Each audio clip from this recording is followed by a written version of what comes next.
keadaan kids ministry-nya gimana? Gini, mengenaskan biasa saja atau wow? Biasanya memang banyak gereja yang mengenaskan. Jangan-jangan keputusan untuk berjemaat di gereja mana dipengaruhi oleh anak-anak. Mungkin itu. Mungkin itu. Hei, gereja-gereja, berpikirlah untuk itu. Ketika kita sungguh-sungguh di dalam panggilan dan kehendak Tuhan, dan kita berani sacrifice di sana, maka Tuhan tidak akan tinggal diam. Dia pasti akan provide. Anda alami ya itu? Alami. Selamat datang di podcast Gideon Yustianto. Silakan masuk. Hai, shalom. Aku yang dipanggil tuh, aku dulu yang bilang shalom. Kamu kan tamu, di sini aja. Aku nggak bisa. Shalom, ya. Kita sekarang bersama Tino.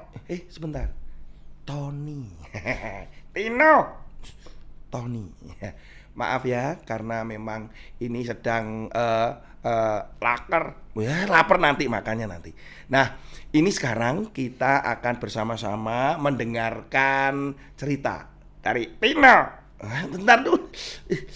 Ini Tino ini kadang ya, sukanya itu dia ini sering marah-marah gitu ya. Tino, kamu punya hobi apa? Ditanyai hobi kok gigit. Kamu menakutkan sekali sih. Ya, hobinya menggigit loh, bayangkan ya. Jadi kalau dia sedang marah itu biasanya akan ya seperti ini. Apalagi kalau dia lapar, bahaya sekali. Nah, biasanya yang marah-marah seperti seperti ini hatinya itu. Nah, kita akan melihat hatinya Tino ya. Hatinya Tino itu seperti apa? Kamu ngapain? Tarik hati.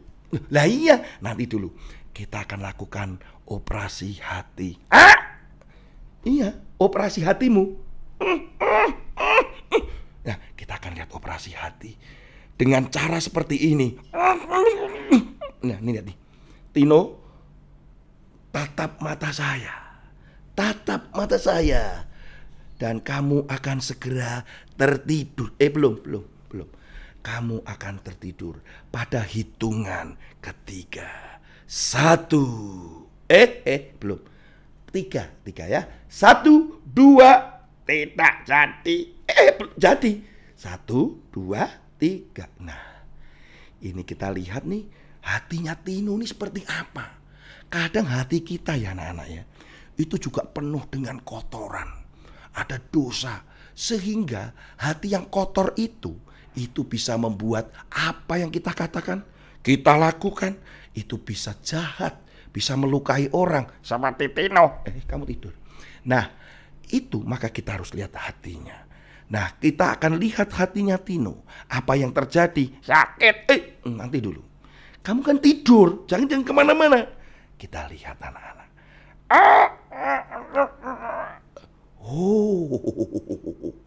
Memang saya lihat hatinya. Iya betul. Ini hatinya harus diberikan kepada Tuhan untuk dibersihkan. Supaya apa? Supaya apa yang keluar dari dalam hatinya Tino menjadi baik, menjadi menghibur orang, bahkan bisa menguatkan, mendoakan orang, tidak marah-marah seperti tadi. Maka hatinya ini harus berubah, diberikan kepada Yesus.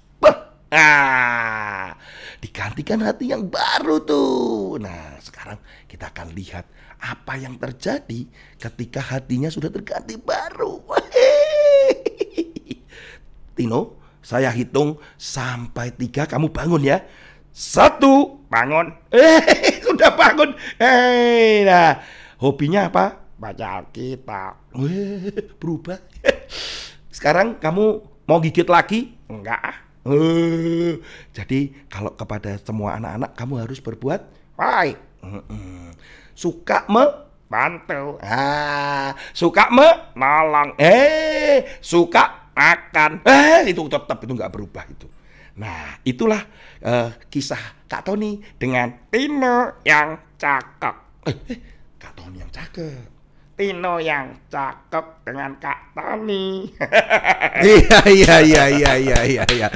Saya ini ketawa-ketawa sendiri. Baru kali ini studio Studio podcast saya ini penuh dengan boneka, nggak tahu ini boneka arwah atau gimana ya kok bisa ngomong kayak begini. Saya tadi terperangah gitu ya. Terperangah ini kok ngomong-ngomong sendiri gitu. Gila apa ya? Tony Nardiwiono ya. Selamat datang di podcast saya ya, Kok Tony. Selamat datang. Terima kasih buat kesempatannya, Pak Gideon. Itu tadi ngomong-ngomong sendiri tuh gimana ya? Halu atau gimana? Kepribadian gada kayaknya. Dilatih berapa tahun ya kayak gitu ya? Sebetulnya ada boneka yang saya latihan pertama ya, tepatnya yang di belakangnya Pak Gideon itu yang warnanya merah itu ya, itu boneka yang saya operasi belakangnya, kemudian saya buat supaya mulutnya bisa terbuka, kemudian saya latihan begitu. Terus boneka-boneka yang ada sekarang ini adalah boneka-boneka, mungkin ini adalah generasi yang generasi terbaru ya. Kalau zaman dulu tuh bonekanya itu kadang ada bibirnya gitu ya, merah gitu. Terus rambutnya nggak begini ya, rambutnya tuh biasanya rambut-rambut rambut-rambut dari kain wool gitu ya. Ya benang wool maaf ya. Nah, tapi sekarang ini sudah keren-keren gitu. Jadi artinya ini di-update juga ya? Ya, update, terus kemudian model-modelnya bahkan sekarang ada yang tua, ada yang macam-macam. Bahkan ada yang sesuai permintaan biasanya begitu. Ya. Hai Tino. Hai. Tino. Tanyain dulu. Hai Tino. Hai Tino. Hai. Oke Deon. Lihat kan kamera dong. Iya, kameranya sana, Kak. Nah, kamu jangan panjang-panjang ya. Tino rambutnya keren nggak itu? Iya, habis di salon. Oh, di barber maksudnya kan cowok. Salon. Ya. Salon mobil. Salon kecantikan. Kan cowok, masa ke salon kecantikan. Kan aku cowok milenial. Lama-lama saya jadi ikut gila loh di sini ya. Jujur saya tuh serius nggak suka anak-anak, tapi saya tuh kalau lihat keluguan kepolosan anak-anak itu ya gimana ya, terharu juga sih gitu. Dan gini, saya rasa ini satu hal yang unik memang. Kok Tony ini kalau ya paling nggak di Surabaya itu kenal lah ya, kalau bicara tentang kids ministry udah pasti manggil dia gitu, nggak ada yang bisa nandingi soalnya ya. Jadi the one and the only. Jadi pria panggilan ini. Nah, pria panggilan anak-anak tepatnya ya kan. Sudah berapa tahun menekuni dunia kids ministry? Saya menekuni dunia anak-anak itu sejak kurang lebih tahun 90 ya. 90 ya? Ya, berarti sudah 32 tahun ya. Jadi 30 tahun ya. Pertama bertobat tahun 89. Terus kemudian saya masuk ke sekolah minggu.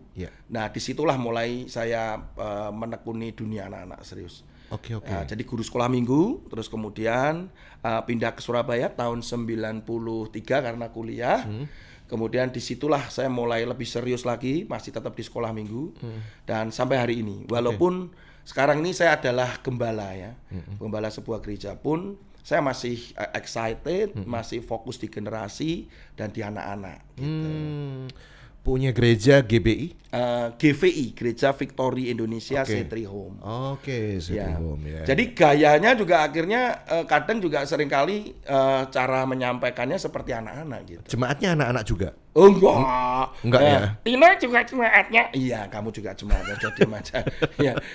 Kalau Tino masuknya ke sekolah minggu gitu. Sekolah minggu. Iya, kayak Tino begini. Tapi kalau yang lain ya biasa. Cuman karena penyampaiannya ya harus ya itu gaya yang nggak bisa diubah gitu. Betul. Jadi ada orang yang mengatakan kalau disuruh milih ya, seandainya saya suruh milih mau pelayanan di umum apa di anak-anak, kok saya senang di anak-anak. Ya. Iya, jadi satu kali Kok Tony Nardi ini pernah cerita. Jadi singkat cerita dia diundang di sebuah gereja, tapi kedobelan pembicara. Iya betul. Nah itu di ibadah umum. Akhirnya si Kok Tony nggak mau pulang, tetap ada di gereja itu. Bukan nggak mau rugi sih, bukan. Kan udah datang ke situ, tapi tetap punya hati yang melayani dan dia langsung dibajak tuh kelas anak-anaknya. Iya betul. Betul ya, kayak gitu ya.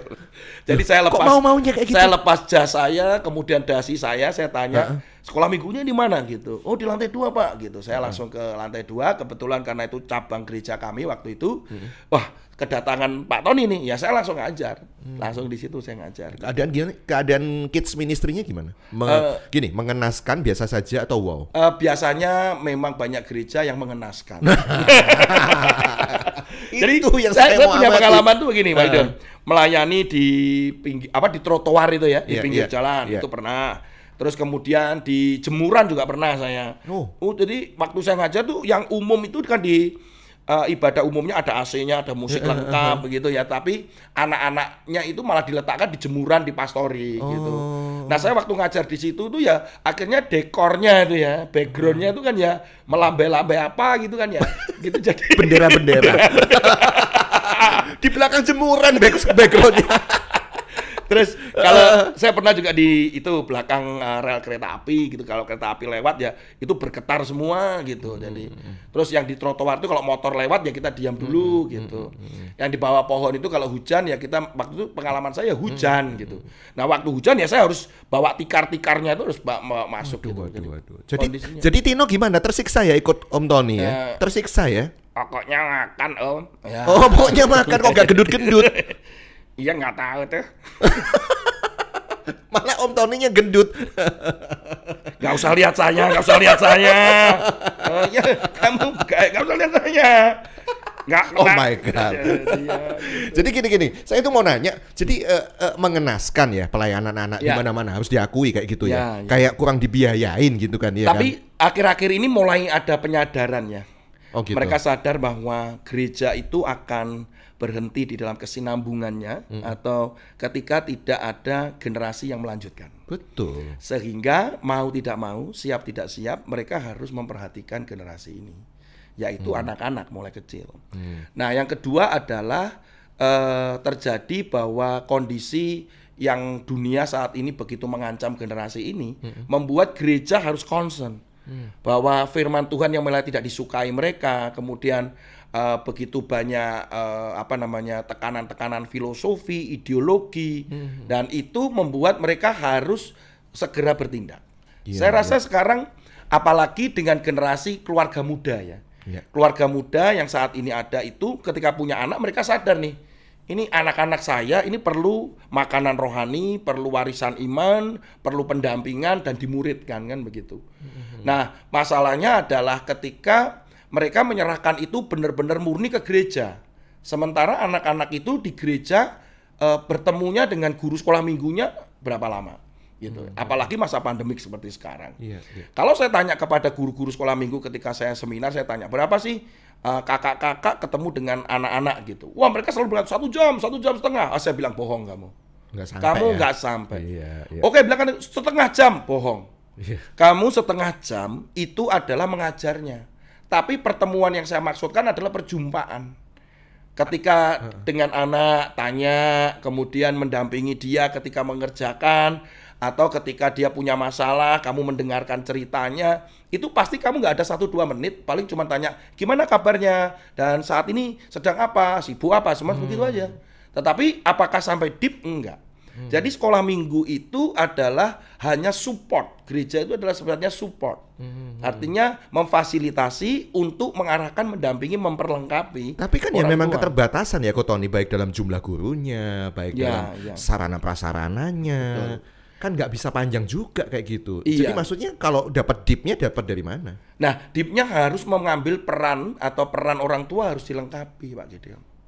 Maksudnya orang tua harus menjadi seperti Anda gitu ngomong-ngomong sendiri di depan. bukan. Maksud saya gini, gereja harus concern bahwa orang tua itu adalah guru atau gembala anak-anak itu sesungguhnya ketika di rumah. Tapi banyak orang tua masalahnya hari ini ngomong, sulit Pak ngajar anak zaman sekarang tuh gak iso dikandani, gak bisa dibilangin katanya gitu kan. Sebetulnya begini, sulit gak sulit kan tergantung dari gini, ketika kita ini mulai pada kondisi urgent ya, mendesak. Maka mau tidak mau ya kita harus belajar dan kami harus benar-benar memperlengkapi mereka. Pada pandemik pada tahun 2020 waktu awal itu saya dengan istri membuat sebuah kurikulum bagaimana orang tua itu memberikan pengajaran, pemuritan kepada anak-anak mereka. Oh, jadi terpadu ya? Ya. Terpadu artinya mengajar ke anak-anaknya langsung juga iya, tapi kan artinya kan berapa lama sih bisa? Ya, itu kurang betul. deep. Kalau mau deep orang tuanya juga mesti digarap nih. Ya, artinya digarap, dikasih betul. satu skill pelatihan gitu ya. Contoh aja begini, Pak Gideon. Ketika kita ngadakan KKR nih, KKR anak atau children camp gitu ya, retreat anak atau apapun gitu. permasalahannya pada saat itu dilawat Tuhan, di jamaah Tuhan, mereka berjumpa dengan Tuhan secara pribadi, mereka menyadari, kemudian mereka berkomitmen di situ. Tetapi faktanya apa? Faktanya adalah ketika dia pulang ke rumah, kondisi rumah kan berbeda. Betul. Sementara anak-anak itu bertumbuh tidak lepas dari yang namanya lingkungan terdekatnya, yaitu keluarga, orang tua mereka dan sebagainya. Karena pertanyaan ini pernah muncul pada seorang anak kepada saya. Ketika dia habis KKR begitu, kami altar call, kemudian dia menyadari dosanya dan dia mau berubah. Waktu kami makan di kafetaria waktu itu di masa break gitu, dia tanya begini, Kak Tony, dia cerita apa yang dialami dan perjumpaannya dengan Tuhan. Tapi masalahnya dia berkata hal yang membuat saya juga kaget. Apa itu? Ketika dia gini, nanti kalau saya pulang ke rumah, apa yang terjadi di rumah itu adalah tidak pernah ada perubahan. Orang tua saya akan tetap begini, akan tetap terjadi pertengkaran. Betul. Orang tua saya ternyata tidak pernah ngomong satu dengan yang lain. Tetap mukulin. Saya diperlakukan tidak adil, macam-macam seperti ngomongnya itu. Ngomongnya nggak enak, betul. Gitu ya, nah, gitu. ini saya korban, Om. Enggak gitu ya. Korban gimana nih, malah jadi wawancara nih. Enggak. Jadi memang kondisi anak-anak kayak gitu kan ya, apa ya? Itu kan satu suara-suara yang kadang-kala kita tuh nggak sadari bahwa itu ada di hati mereka, anak-anak itu. Tangisan anak-anak itu ada, kayak apa ya? Sebuah hal yang silent tapi dia nggak ada gitu ya, cerita-cerita anak kecil itu. Gitu. Jadi kondisi sekarang ini yang kita lagi rame dengan namanya mental illness itu. Yang sekarang lagi viral itu kata-kata healing. Nah, itu sebenarnya di anak itu ya. Dialami itu. Anak kecil butuh healing. Oh iya, butuh healing. Karena di lapangan itu ya, karena kita kan menemukan anak-anak yang dengan berbagai karakter, dengan latar belakang orang tua yang sangat berbeda. Dan bermacam-macam. Ketika kami menceritakan begitu, kadang orang tua gini, masa ada gitu Pak Tony? Duh, ada gitu. Iya. Ketika saya menemukan kasus pornografi ya, yang waktu itu kurang lebih mungkin 10 tahun kali sehingga kenapa saya concern di media juga, artinya bahwa hati-hati dengan media begitu. Itu saya menekuni itu dan membawakan itu kemana-mana waktu itu. Anda ini orang tua termasuk cerewet ya, saya lihat ya. Ada aplikasi game gitu, kalau ada radar Anda nggak enak gitu, oh ini harus diwaspadai gitu ya. Saya rasa kayak gitu di Facebook Anda itu saya lihat gitu. Cerewet ya orang ini ya. Tapi sekarang ini begini. Nanti ada apa film gitu. Ya kan mulai dikritik, hati-hati orang tua ya gitu. Ya, betul. Karena gini, anak-anak itu begitu mudah secara visual dan secara audio itu menangkap sesuatu gitu. Betul. Nah, dia akan memasuk itu tanpa filter loh. Artinya dia akan tanpa screening dan itu akan menjadi value, jadi nilai. Contoh sekarang aja gini, tentang LGBT lah, kemudian tentang relativitas, misalnya tentang filosofi itu, bahwa tergantung lah dan sebagainya. Itu mereka dapatkan dari mana? Dari film-film sebenarnya. Sejak kecil anak-anak saya sudah saya ajarin itu.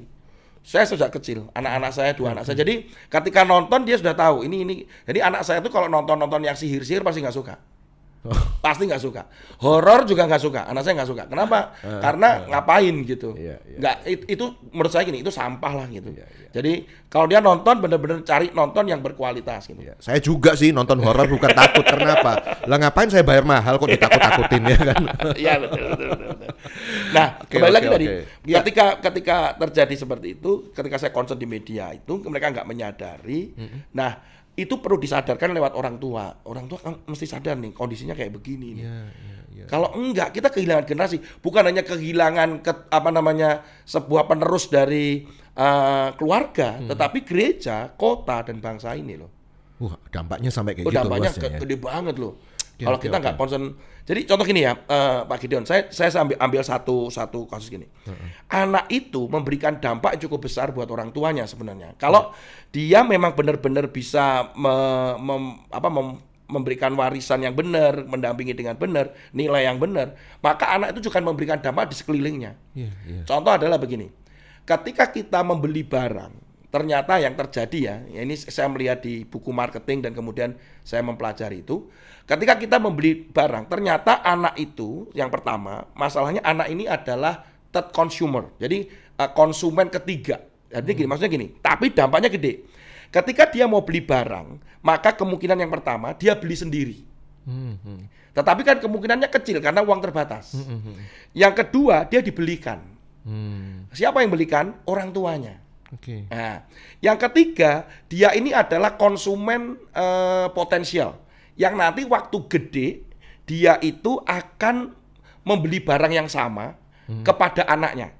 Jadi, bayangkan dia adalah konsumen long term sebenarnya. Yeah. Contohnya gini, kalau kita Pak Gideon pernah permen karet Fusan. Iya, lama sekali ya itu ya. Gitu ya. Iya. Nah, ketika saya makan permen Fusan itu, terus kemudian saya menemukan itu beberapa waktu lalu tuh saya ketemu. Saya beli loh. Untuk anak saya.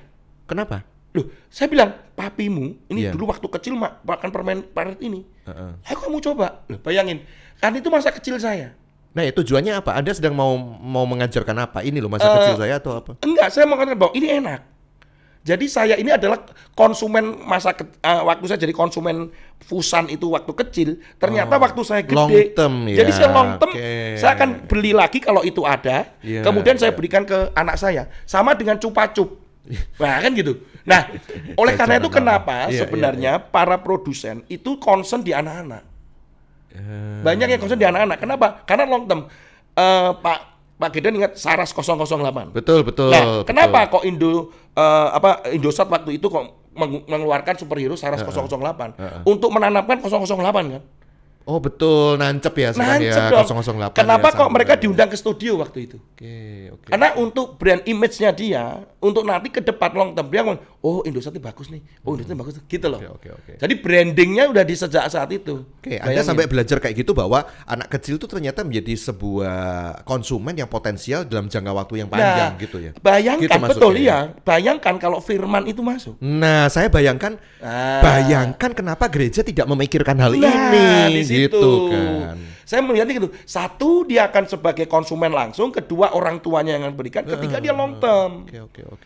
Kenapa sepeda dan sebagainya? Kan banyak anak-anak tuh. Iya. Tapi orang lupa bahwa anak-anak ini benar-benar dia jadi concern para produsen-produsen. Dan sebuah penelitian yang cukup mengejutkan adalah ini satu lagi juga. Bahwa keputusan membeli orang tua itu ada 7 atau 12 negara diteliti. Dari keputusan orang tua membeli sesuatu itu 60% dipengaruhi anak-anak. Jangan-jangan keputusan untuk berjemaat di gereja mana dipengaruhi oleh anak-anak. Mungkin itu. mungkin itu. Hei, gereja-gereja, berpikirlah untuk itu. mungkin kan ini. Papi aku seneng di gereja itu, papi. Enak nih karena ini begini. Enak gitu. ada banyak bonekanya. Maka dia akan ke situ kan, orang tuanya kan ya udahlah nak kita ke situ lah. Iyalah, demi anak gitu. Saya pernah ada di satu gereja namanya Christ Cathedral di Jakarta, saya pelayanan di situ. Wah, itu fasilitasnya keren banget. Untuk anak maksudnya? Untuk anak. Oh iya. Sampai ada kereta itu yang kereta kelinci berjalan itu. Wow, sampai itu kayak gitu seperti apa itu ya? City gitu ya, kota Dufan. gitu. Kayak Dufan. Terus saya tuh bilang begini, kalau ada acara KKR, saya bilang gini, undang dong gereja-gereja dari sekitar. Iya. Oh, kami sudah undang, Kak. Tapi nggak ada yang datang. Loh, kenapa? Saya bilang. Kenapa? Karena mereka takut. Anaknya sekali datang ke situ, dia nggak mau lagi minggu depan ke gereja. Gereja saya mulanya tahu. gitu Mungkin ya. ada titipan bapak gembalanya ya. Jadi anaknya gini, mama, aku nggak mau di gereja kita, di gereja situ lo bagus lah, gitu lah. Itu bahaya kan kayak gitu kan, menentukan pembelian, menentukan keputusan untuk berjemaat di mana gitu loh. Sama tuh kalau Pak Gideon, kalau anaknya misalnya gini, Pak Gideon pergi lagi makan sate, kita beli makan sate yuk. Iya. Anaknya bilang, nggak mau papi, sekarang kita mau makan bakso. Ya akhirnya beli makan bakso kan. Bakso ya demi anak memang. Betul. Saya punya teman tuh lucu, Pak Gideon. Dia kan mau ngecat rumahnya, kamar anaknya itu, rumahnya. Iya. Yang satu suka warnanya biru. Kemudian yang satu anaknya suka warna pink. Yang satu putih. Ya akhirnya dimaui semua. Jadi masing-masing tembok warnanya beda. Ya ampun. Ya, itu maksudnya kan anak-anak itu ternyata sampai memberikan pengaruh. Iya. Pun juga anak-anak ya juga gampang dipengaruhi juga. Betul. Nah, gitu kan. itu yang kita harus. Itu yang menjadi concern Anda ya. Ya. Makanya ada apa? ABC movement ada ya. ABC movement. ABC itu kepanjangannya apa? Anak bintang cemerlang. Okay. Karena yayasannya kan anak bintang cemerlang. ABC movement itu a better community movement. Wih. Jadi gitu. Tergabung masih juga di jaringan doa anak nasional ya. Saya jaringan doa anak nasional sudah ganti ya. Artinya sudah ganti. Sekarang saya ada di ABBG, Anak Bersinar Bangsa Gemilang. Wih. Itu kalau di dunia itu namanya 414 Window Movement. Jadi concern pada anak umur 4 sampai 14 tahun, membangkitkan awareness kepada gereja-gereja dan pemimpin. Oke. Kalau gitu saya mau nanya nih terang-terangan. Ya. Anda dapat berapa banyak dari gereja kayak begitu? Kan kurang difasilitasi ya. Kan artinya duitnya tuh kecil gitu buat pelayanan anak. Daripada Anda diundang ke KKR umum, ke KKR anak, kok Anda pilih ke KKR anak itu kan duitnya kecil. Kok mau? Untuk beli ini properti ini kan mahal ya. Mahal-mahal loh ini ya kan. Tino, kamu harganya berapa Tino? Mahal. Oh iya. Oh mahal ya. Tapi dapatnya berapa? Ini Kak Tony ini. Sedikit. Nah, sedikit. Oh, dapat sedikit. Pokoknya dapat makan ya. Dapat minum. Dapat minum aja katanya cukup. Nasi kotak ya. Nasi bungkus. Kok lucu ya Tino ini ya? Oh, juga lucu. Jadi memang begini. Itu yang mau saya tanyakan. Ya. Coba jujur. Kalau jujur memang tekor nggak?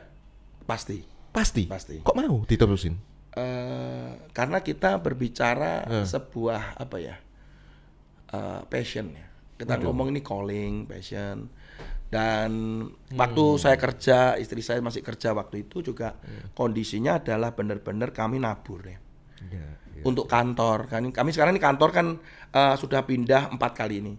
Keempat. Kantor pelayanan kami ya. Jadi pertama di rumah saya. Di rumah saya dengan konsekuensi ya pasti kita harus offering full timer gitu kan waktu itu ya.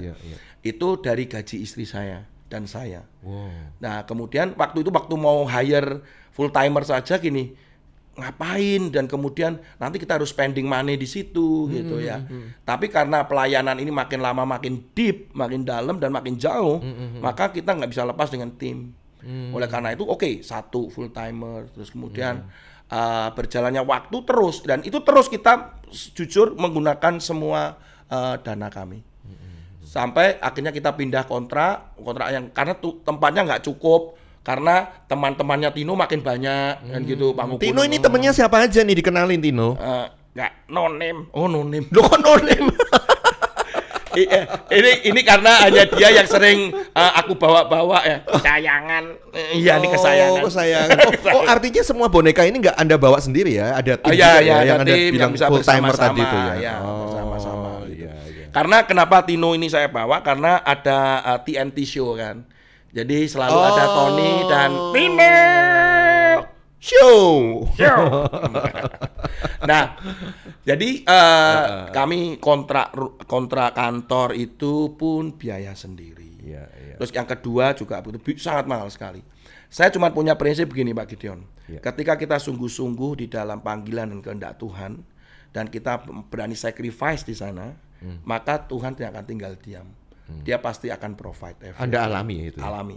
Nah, sekarang ini seperti kantor yang kami tempati, itu kantor kami 4,5 lantai ya. Itu benar-benar dibangunkan orang. Waduh. Jadi orang itu cuma bilang gini, Pak Tony, saya punya tanah gitu, terus Pak Tony bisa pakai sama ministrinya sama semuanya. Saya bilang, lah tanah buat apa, saya bilang? Memangnya sepak bola gitu. Oh enggak, saya bangunin. Pak Tony gambar bangunannya mau seperti apa. Maka saya gambar itu. Termasuk kemudian akhirnya sampai sekarang ini, kemudian kami ada mobil bintang juga, yang mobil truk yang dibuka bisa jadi panggung itu juga. Itu juga orang yang sediakan. Tuhan sediakan lewat orang lain. Ya. Berarti betul ya, kalau kita itu hidup dalam panggilan, tujuan hidup kita hidupi calling dari Tuhan itu, dan kita lakukan itu dengan passion, kita kita mungkin awalnya memikirkan nanti bagaimana seterusnya gitu. Tapi saya rasa ketika Anda memikirkan itu ya menjadi sia-sia karena toh akhirnya ya Tuhan juga menyediakan kok semuanya itu kalau Tuhan memanggil. Kalau memang Tuhan memanggil ya. Kami baru memikirkan begini ya, Pak Gideon, beberapa hari inilah. Ketika saya ngobrol dengan anak saya ketika ini, bagaimana Papi memulai pelayanan ini, terus kemudian kok Papi bisa dengan tim bisa diundang ke sana kemari, dan jaringan yang ada itu, ya ini bukan maksud apa-apa karena jaringan kami bukan hanya Surabaya ya, jaringan kami internasional, gitu. Jadi maksudnya ABBG sendiri linknya pasti dengan internasional. Jadi artinya bisa melayani ke luar negeri juga? Ya, kami pernah melayani di Singapura, pernah melayani juga di Malaysia, pernah juga. Jadi dalam bahasa Indonesia tapi? Kalau di Singapura bahasa Inggris, di Malaysia bilingual. Jadi karena kan dia kadang malah dia kesulitan bahasa Inggris juga kalau di daerah Sarawak, daerah itu kan dia kesulitan bahasa Inggris. Jadi kami training juga mentraining mereka gitu di sana. Dan jaringan yang lain kami juga jaringan dengan Sport Ministry dengan Amerika juga untuk bagaimana pemuritan lewat olahraga, sehingga di yayasan kami juga ada sekolah olahraga, ada latihan futsal, kita lagi mau bangun gym dan sebagainya gitu. Karena kami percaya penjangkauan itu bisa dijangkau lewat apa saja. Dan salah satunya adalah olahraga gitu. Jadi jaringan internasional itu kita juga ingin memberkati. Kita nggak tahu gimana Tuhan bawa sampai sedemikian rupa. Ketika kita benar-benar concern aja di situ pada panggilan gitu ya, punya passion di sana, Tuhan akan bukakan kesempatan-kesempatan itu. Dan prinsip di pelayanan kami yang saat ini, jangan memikirkan uang di awal. Jangan memikirkan uang di awal. Tapi awal-awal kan Anda butuh uang ini, boleh. Oh iya. Oh enggak. Artinya apa yang maunya Tuhan aja lah. Gitu. Artinya gini. Contoh gini. Kita mau ngadain satu CMC yang itu adalah 2 tahunan ya. Semoga tahun ini apa kita itu CMC? Christian Ministry Children Minister Conference. Oke. Ya, nanti kita akan ada itu di bulan November tahun ini di Bali kayaknya. Nah, itu misalkan kita adakan itu kita nggak mikirin duit di awal loh. Karena kalau kita mikirin duit di awal nggak jalan-jalan ya. Nggak jalan karena kita sedang membatasi pekerjaan Tuhan dengan dana yang kita miliki. Sementara Tuhan ingin kita benar-benar melakukan saja apa yang Tuhan inginkan. Pasti Tuhan sediakan. Kami mengadakan jamburi anak juga demikian. Dan bahkan dulu sampai kita guyonannya tuh gini. Ini nanti kalau kita tekor, BPKB mobil siap loh. Ngomong ke siapa itu? Ke orang yang punya mobil, panitia yang punya mobil. Oh, dipalak semua. Oh iya, ya. Kita tekor, BPKB mobil siap gitu. Tapi puji Tuhan sampai hari ini kita nggak pernah sampai kayak gitu ya. Oke. Selalu ada acara Tuhan yang ajaib gitu. Kami ngalamin keajaiban Tuhan hari demi hari sampai hari ini. Iya, luar biasa ya. Terus latihan ngomong-ngomong sendiri, monolog terus dengan suara yang aneh tadi itu berapa lama gitu? Sebenarnya kalau dikatakan saya latihan intens itu kadang ketika saya memang akan mau pelayanan sebenarnya. Tapi kalau yang benar ya dia harus everyday ya.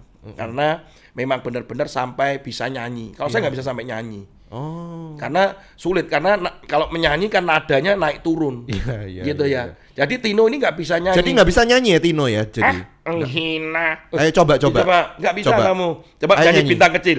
Bintang kecil. Lah gitu kan, kamu suaramu gitu. Keluar suara seraknya ya. Iya, nggak bisa kan Susan bisa. Susan.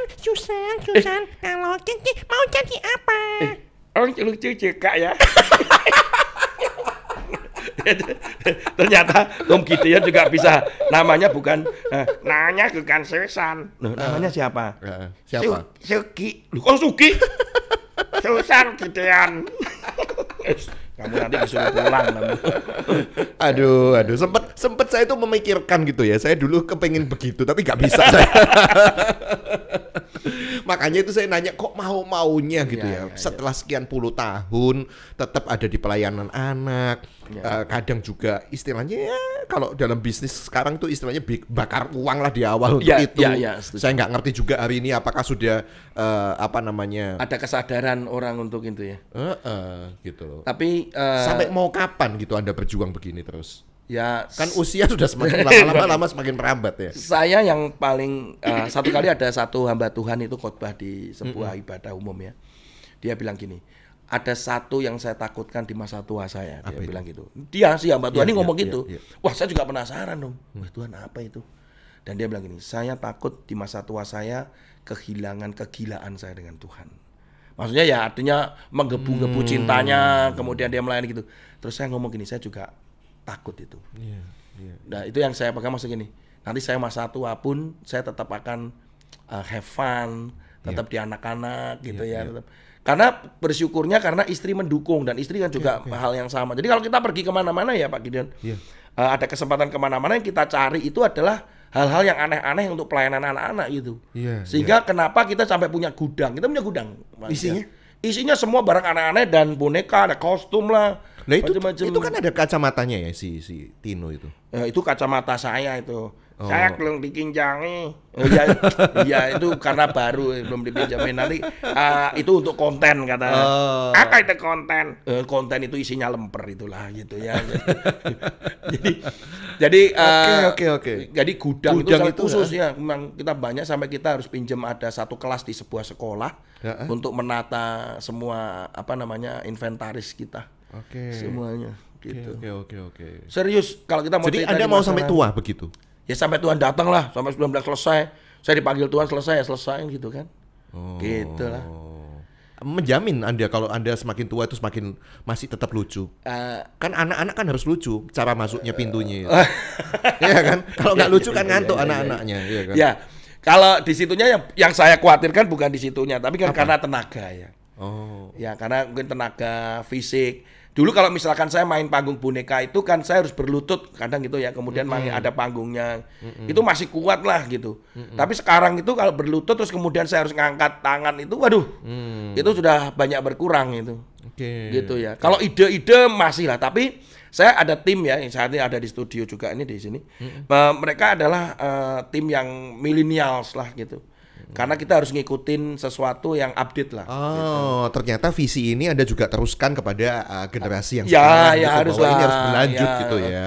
Kami kalau di kantor gitu sering berdiskusi ya beberapa waktu ini. Apa sih kamu punya ide apa? Karena apa yang viral, apa yang disukai anak-anak. Nah, saya cuma pegang di pakemnya di garis merah firman Tuhannya aja gitu. Jadi misalkan gini kan kita diskusi misalkan tentang apa yang lagi hype gitu. Gitu. Jadi itu yang arah ceritanya mau kemana ini, mau gitu. Oke, saya bilang oke. Tapi kalau sudah ada yang agak melenceng begitu, nah bisa nggak diarahin yang nggak boleh kayak gitu. Gitu. Jadi kita tetap harus ada dasarnya, tetap harus kuat. Oke. Terakhir saya mau coba bonekanya ini ya. Saya mau masuki roh saya. Iya, masuk ke ini untuk ngobrol sama Tony. Saya namanya siapa ini ya? Simbol lah, namanya siapa ini ya? Namanya siapa? Kamu ada usul nggak, Tino? Ada usul nggak ini? Tadi kan Gusi. Kok Gusi? Gimana sih? Jangan Gusi. Tadi Sugi apa? Susan Gideon. Betul ini. Ya ini gimana? Oh ini gini mulutnya. Ya, gitu. Ini. Coba kamera ya. Kartik. Nah, Ya, tuh. Coba tuh. Ayo bisa nggak? Kenalin, nama saya Susanti.